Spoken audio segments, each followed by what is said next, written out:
अस्सलाम वालेकुम मेरे प्यारे दोस्तों, कैसे हैं आप जनाब। एक बहुत बड़ी गुड न्यूज़ है पाकिस्तान के लिए और रशिया के लिए, क्योंकि पाकिस्तान से अब रशिया और रशिया से पाकिस्तान ट्रेन चला करेगी। वाह जी वाह, बल्ले बल्ले हो गई है जनाब। ये बहुत बड़ी न्यूज़ है, मैं बता रहा हूँ। ये दोस्तों पहले ट्रेन चलनी थी ये जून में, लेकिन ईरान की कुछ हालत सही नहीं थी, आपको पता है जंग था। अब ये दोबारा जुलाई से स्टार्ट होगी और ये पाकिस्तान के रास्ते पहले ये कराची जाएगी, कराची से आगे फिर जहादान और जहादान से आगे फिर तुर्कमानिस्तान और वहाँ से फिर कज़ाकिस्तान और कज़ाकिस्तान से आगे है जी इनका जो स्टेशन है रशिया का वहाँ पे। अब इस पर डिटेल में बात करें तो ये इसका नाम है जी international north south transport corridor, INSTC के तहत ये स्ट्रेटेजिक ट्रेन चलेगी, ठीक है। और ये एक नेटवर्क है साउथ एशिया का टू रशिया यूरोप थ्रू। जैसे मैंने पहले बताया, ये कराची के थ्रू पहले जहादान में जाएगी और ये तकरीबन 8000 किलोमीटर का सफ़र तय करेगी 20 से 25 दिन के अंदर। और रशिया का जो लॉजिस्टिक हब है अस्त्राखान, ये जी रशिया में अस्त्राखान में जाकर रुके करेगी और वहाँ से वापस आएगी। और इस दौरान ये 8000 किलोमीटर का सफ़र तय कर चुकी होगी तुर्कमानिस्तान और कज़ाकिस्तान के रास्ते से। और ये सारी बातें बताई है जी बाबर अली साहब ने, जो कि स्पोक पर्सन है पाकिस्तान रेलवे के। और ये 2001 किलोमीटर का सफ़र तय करेगी जहादान तक। जहादान से आगे फिर वो कहते हैं जी rail gauge difference between Pakistan और ईरान, उसके तहत कार्गो शिफ्ट होगा और उसके बाद दोबारा ये ट्रेन चलेगी और फिर आगे ये तुर्कमानिस्तान, कज़ाकिस्तान और अस्त्राखान तक जाएगी रशिया में, ठीक है। ये है जी पहला phase.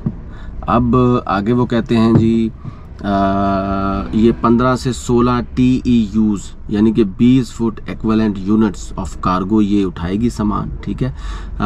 Comprising leathers, apparel, electromedical devices और इसके अलावा टेक्सटाइल की चीज़ें, और इन तमाम चीज़ों को लेके जाएगी। और 500 टन जो है ना कार्गो, इनाग्रल जर्नी होगी 500 टन की।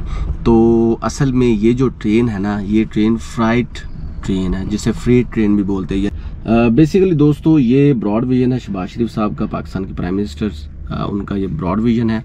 और इस तनाजुर में बड़े ही स्पेसिफिक रूट्स रखे गए हैं, बहुत अच्छी सिलेक्शन हुई है ताकि इसकी सिक्योरिटी की भी प्रॉब्लम्स ना हो, सिक्योरिटीज़ की भी इशू ना हो और अच्छे तरीके से सामान जाए और वहाँ से आए।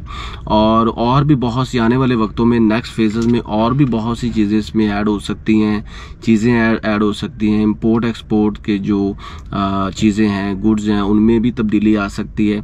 लेकिन इनिशियली जो ये स्टेप लिया गया है, ये एक बहुत बड़ा लाइमस्टोन है, बहुत बड़ा संगे अबूर है जो कि तरक्की की तरफ लेके जा रहा है। अब इस सिलसिले में टेक्निकली तो ये चीज़ बहुत ही टफ लग रही है कि 8000 किलोमीटर तक का सफ़र और इधर से 2000 किलोमीटर तक का सफ़र, इसमें आपको पता है सहरा भी हैं और भी चीज़ें हैं।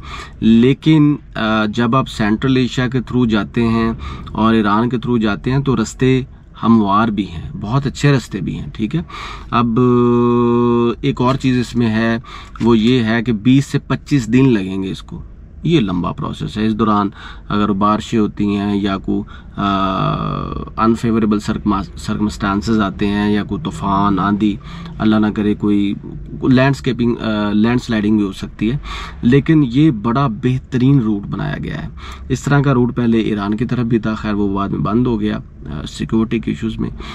और सबसे बड़ी बात यह कि प्राइम मिनिस्टर साहब जो शहबाज शरीफ साहब है, उनका जो ब्रॉड विजन है कि ये ईरान और सेंट्रल एशिया, यहाँ से होके जब हमारा सामान जाएगा, वहाँ से सामान आएगा, तो एक तरह का एक पूरा रिलेशन डेवलप हो रहा है सेंट्रल एशिया के साथ भी, ईरान के साथ भी और रशिया के साथ भी। तो ये एक पूरी चेन है। ये आपको ऊपर नज़र आ रहा होगा पूरा मैप।